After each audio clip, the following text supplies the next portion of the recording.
से हमारा एक है FIIS, मतलब क्या? Foreign institutional investor. Foreign investor. कोई भी चीजें जैसे मैं बोलता हूँ ना, आप ना स्मार्टली कैसे स्मार्ट बनोगे, तुरंत अपने कॉपी पे नोट डाउन करके रख लो। फॉरेन इंस्टीट्यूशनल बिल्कुल। इन्वेस्टर मैंने बोला, सपोज करना आपको नहीं समझ में आया, भूल जाओ कि मैंने क्या बोला। FIIS फुल फॉर्म, ये अभी नहीं, जब मैं सेशन एंड कर दूंगा तब डालना है, गूगल पे जाकर देख रहे हो, फॉरेन इंस्टीट्यूशनल इन्वेस्टर्स, ये वर्डिंग आ गया। अब फॉरेन इंस्टीट्यूशनल इन्वेस्टर्स। अब सिर्फ इतना ही नहीं, अब क्या करोगे जब इसको आप जब डालोगे, सर्च करोगे ना, तो थोड़ा सा और इसको करोगे 2 मिनट, क्योंकि अभी मेहनत की हो ना, आप इसको गूगल की हो, तो 2 मिनट और इसके बारे में इन डेप्थ पढ़ो। तो हम तो सिर्फ इसका फुल फॉर्म बता के आगे बढ़ जाएंगे, इनके बारे में स्टोरी बताकर, लेकिन और इन डेप्थ आपको क्यूरियोसिटी आएगी तो और मेरे से भी ज्यादा समझ पाओगे, हमको भी आगे कल बता सकते।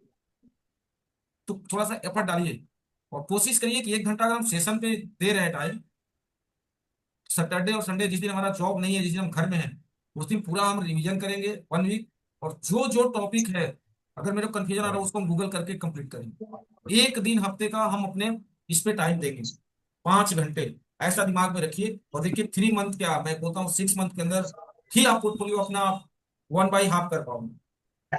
10 लाख को 15 लाख बना सकते हो। बनता है सर पैसा, मार्केट में देखो पैसा बनता है, सिस्टम से आप चलोगे पैसा बनेगा। चलो, एक तरीका हुआ जो मैंने बताया अभी। ये जो फॉरेन के जो इन्वेस्टर है ना, वो लोग अपना पैसा आके यहाँ लगाते हैं मार्केट में, उसी तरीके से हमारे डोमेस्टिक वाले हैं। अब एक FIIs और DIIs में डिफरेंस को और कैसे समझे सिंपली तरीके से। अब DII के अंदर क्या होता है, डोमेस्टिक इंस्टीट्यूशनल इन्वेस्टर, ये इंस्टीट्यूशनल क्या होते हैं बताओगे ये लोटे साहब? एक उनका पूरा ग्रुप रहता है, जैसा रिलायंस ग्रुप रहता है, वैसे उनके वो इंस्टीट्यूशनल इंस्टीट्यूशनल होते हैं। और वो एक ग्रुप के साथ में, एक मतलब कंपनी के साथ में बाय करते हैं। बराबर। अब समझना कि जैसे मान लो मैं एक RS ट्रेडिंग हब हूँ, हमारे RS ट्रेडिंग हब में 8 लोग हैं। 8 लोगों ने क्या किया, बोला कि 1-1 करोड़ रुपया हम दे रहे हैं, हम सब लोग लगा, राइट। अब 8 करोड़ रुपया हम लोगों के पास आ गया, ये RS ट्रेडिंग हब के पास, ये 8 करोड़ रुपया किसका है भाई, RS ट्रेडिंग हब का। लेकिन अगर उसको अलग करोगे तो क्या होगा कि 1 1 CR 8 लोगों ने दिया है। अब किसी के पास 1-1 करोड़ है नहीं, हमने क्या टारगेट बनाया कि भाई हम लोग अपने से नीचे 1-1 लाख रुपया कलेक्शन फंड रेज करेंगे। कितना? 1-1 लाख। 100 क्लाइंट सबको पकड़ना है, 8 लोग। 100 क्लाइंट मैं पकड़ा, 1-1 लाख वाला मेरे पास, 1 CR हो गया। सुधीर जी ने 1-1 लाख का 100 क्लाइंट पकड़ा, 1 CR हो गया। इस तरीके से सब लोगों ने। अब वो 1 लाख फंड आएगा कैसे? अब किसी से आके हम बोले कि भैया 1 लाख रुपए दे दो, देगा क्या? नहीं। उसको तो हमने एक ऐसा सिनेरियो दिया, सर आप महीने का जो है 10,000 रुपए, महीने का 10,000 रुपए दो, आपका 1 साल के बाद रिटर्न इतना परसेंट हम निकाल के देंगे। वही काम म्यूचुअल फंड और SIP में जो होता है इसी तरीके से। वो फंड हमारे जैसे पब्लिक से 5,000 10,000 महीने महीने का जाता है, वो फंड को एक जगह जाके कलेक्ट होता है। अलग अलग कंपनी के अलग अलग इंप्लॉय होते हैं, और वो कहीं ना कहीं थर्ड पार्टी होते हैं। समझ लो सर, जैसे मान लो मैं एक हूँ, म्यूचुअल फंड SIP का मैं एक एजेंट हूँ।